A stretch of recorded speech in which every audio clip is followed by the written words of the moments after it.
এগুলো মুকুন্দ দাস ও রবীন্দ্রনাথের হাতে দিয়ে বললেন, নে দেখি, চটপট খেয়ে নে। তোরা তো আবার আজকেই বোলপুর ফিরবি। এখনই না রওনা দিলে কিন্তু রাতের গাড়ি পাবি না। মুকুন্দ দাস ও রবীন্দ্রনাথ বামদেবের কথা শুনে খুব আশ্চর্য হলেন।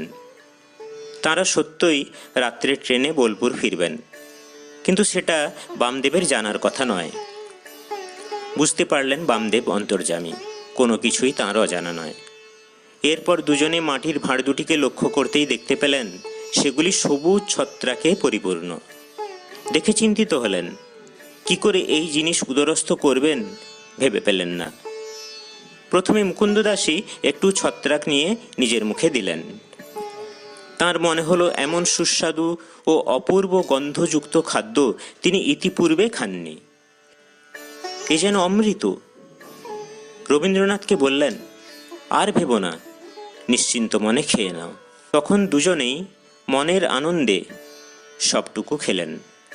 খাওয়া মাত্রই যেন তাঁদের দেহ মন সতেজ হয়ে উঠল।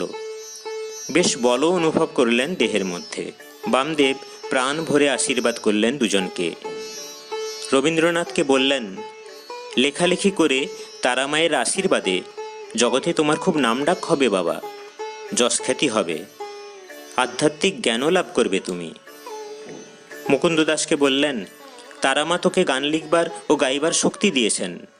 হিংসার পথ ছেড়ে তাই দিয়েই তুই দেশমাতার সেবা করে যা। মনে রাখিস, জগৎজননী দেশ জননী। মায়ের ইচ্ছাতে ঠিক সময়েই দেশ স্বাধীন হবে।